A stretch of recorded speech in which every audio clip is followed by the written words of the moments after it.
भागामध्ये जे आहे ते कुणबी नदी वाटपाला गती मिळत नाही, केवळ 5 किलोमीटर वाटतं. नाही, खरं म्हणजे आतापर्यंत साधारण 24,000पेक्षा जास्त दाखले दिले गेले आहेत.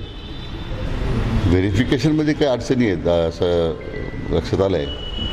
एकतर क्षेत्रीय अधिकाऱ्यांच्यामध्ये त्याच्यामध्ये काही त्यांचे मध्ये काही प्रश्न आहेत असं त्यांना वाटत असेल. मी आता विभागीय आयुक्त आणि सर्व जिल्हाधिकाऱ्यांना सूचना दिलेल्या आहेत की ज्या शासनाचे जो अध्यादेश आहे त्याप्रमाणे कार्यवाही करावी. आणि आता ज्या भागांमध्ये दाखले कमी मिळतील ते कमी देण्याची प्रक्रिया राहील. आता शेवटी आम्ही एकदा सूचना दिलेल्या आहेत, पण जर अंमलबजावणी होत नसेल तर मग कारवाई करावी लागेल. साहेब, नांदेडमध्ये जे पाटबंधारे चतुर्थ श्रेणी कर्मचारी आहेत त्यांचे निवासस्थान आहे, त्यांना 7 दिवसाच्या आत ते खाली करण्याचे आदेश दिले. त्यांची मागणी होती की शासकीय जे दर असतील त्यानुसार आम्ही पैसे पेड करू, आम्हाला ते आमच्या नावावर करून दे, कारण गेल्या अनेक वर्षापासून आम्ही तिथे राहतो. गेले दुर्दैवाने काय झालं आहे की शासनाच्या म्हणजे जलसंपदा विभागाच्या वतीने जी अतिक्रमणाच्या संदर्भात कार्यवाही व्हायला पाहिजे होती ती झाली नाही. मी काही त्या निवृत्त कर्मचाऱ्यांना दोष देत नाही, कारण शेवटी त्याने त्याचवेळी धरणाची एकदा कामं संपल्यानंतर ती जागा जलसंपदा खात्याने ताब्यात घ्यायला पाहिजे होती. आता काही कर्मचारी राहतात तिथे, मला जी काही माहिती मिळाली.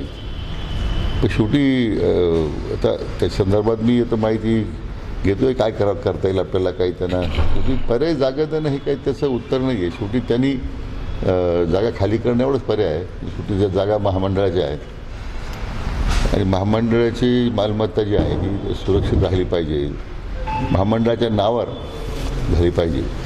आपल्याला आश्चर्य वाटेल की मागच्या 4 महिन्यामध्ये जवळजवळ 18,000 एकराच्या वर जमीन ही महामंडळाच्या नावावर करण्यामध्ये आपल्याला यश आलं की नावावर नव्हती आपल्या. म्हणजे मला वाटतं हा जो काही सावळा गोंधळ झाला होता त्याच्यामध्ये थोड्या ह्या कारवाईमध्ये अडचणी येणार, पण शेवटी शासनाची जागा आहे, शासनाला मिळायला पाहिजे. साहेब, मुंबईला लुटणारा रहमान डकेती कोण आहे हे सर्वांना माहीत आहे. महायुतीचे धुरंधर पाणी पाजल्याशिवाय राहणार नाही अशी टीका एकनाथ शिंदे यांनी उद्धव ठाकरे यांचं नाव न केलेली. नाही, सभागृहात बोलले ते आमचे उपमुख्यमंत्री महोदय एकनाथ शिंदे साहेब. आता काय ज्यांना असं वाटत असेल की मी डकायत आहे तर त्यांनी तो त्यांचा प्रश्न आहे. बॅलेट पेपरवर निवडणुका झाल्यावर भाजप कधीही जिंकणार नाही अशी टीका प्रियंका गांधी यांनी केली. ज्या काँग्रेस पक्षाने जनाधार गमावलेला आहे, व्होट चोरीचा फेक नॅरेटिव्ह देऊन बिहारमध्ये निवडणुकीमध्ये सामोरे गेले, काय 6 जागा मिळाल्या. मला वाटतं जनाधार गमावलेल्या पक्षाच्या नेत्यांनी आता त्यांचं स्वतःच्या अस्तित्वासाठी आता लढाई करावी. मला वाटतं फॉर्म्युला काय ठरलंय महापालिकेच्या निवडणुकीसाठी? नाही, तो आता 50-50 म्हणत आहे. तो आता कसं आहे की दोन्ही बाजूच्या पक्षाकडून समिती नेमली गेलेली आहे, तर तो ते निर्णय करतील. साहेब, इम्तियाज जलील असं माहीत की त्यांनी फडणवीस यांच्यावर टीका केली. ते माहीत की फडणवीस म्हणजे येणार, शिंदे म्हणजे मीना आणि अजित पवार म्हणजे टीका असं म्हणाले. आता इम्तियाज जलील मला वाटतं त्याने आता तो शांत बसलं पाहिजे. शेवटी ज्यांनी जातीय तेढ निर्माण करून जातीय राजकारण करून स्वतःचे तुंबडे भरले आहेत, राजकीय फायदे केले आहेत, आता जनतेने त्या नाकारलं एकदा. मला वाटतं ज्यांनी जनतेने नाकारल्यानंतर लोकांनी आत्मपरीक्षण आत्मचिंतन करण्याची गरज आहे. किंवा विनाकारण प्रसिद्धी मिळण्यासाठी माननीय मुख्यमंत्री टीका करणं हे मला वाटतं एक फॅशन झालेली आहे काही लोकांची. चंद्रसूर्य असेपर्यंत मुंबई महाराष्ट्रात राहणार आहेत असं आश्वासन फडणवीस यांनी केले. अनेक वेळा स्पष्ट केलं आहे की मुंबई महाराष्ट्रापासून कधीच बाजूला जाणार नाही.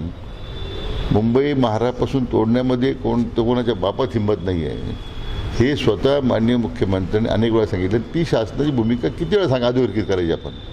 पण दुर्दैवानं आज निवडणूक आल्या की ते उबाटा किंवा जी लोकं आहेत त्यांना असं ते उसना अवसर येतं आहे. आज मुंबई माणूस हद्दपार करण्याचं पाप, मराठी माणसाला हद्दपार करण्याचं पाप मुंबईतून शिवसेनेने केलं. अनेक वर्ष सत्ता असूनही त्या ठिकाणी अफोर्डेबल हाऊसिंगचे प्रोजेक्ट नाही. सामान्य मुंबईकरांना मराठी माणसाला घरं मिळत नाही. त्या ठिकाणी जे काही पद्धतीने महापालिकेचा जो भ्रष्टाचार झाला अनेक वर्षामध्ये, म्हणजे मिठी नदीचा गाळ काढायचा असेल, मी एकदा सभागृहात बोललो होतो ना, या गाळ काढण्यामध्ये कोणाचे हात साफ झाले आहेत याचं एकदा CBI चौकशी व्हायला पाहिजे. तोडाफोडा आणि राज्य करा अशी जे ते भाजपाची नीती आहे अशी टीका ठाकरेचे माजी खासदार उन्मेष पाटील यांनी केली. ठीक आहे, तर मी माझं म्हणणं एवढंच आहे की ज्यांनी जनतेने नाकारलं आहे, मला वाटतं त्यात आत्मचिंतन केलं पाहिजे. कुठंतरी शांतपणे एखाद्या मला वाटतं हिमालयात म्हणणार नाही, हिमालयामध्ये कशाला ते पापी लोक पाठवायचे, परंतु आता तिने आत्मचिंतन करण्याची गरज आहे. तर महानगरपालिकेच्या आचारसंहिता कधीपर्यंत लागणं अपेक्षित आहे? मी काय कल्पना नाही, मी काय तर निवडणूक आहे थोडा आहे.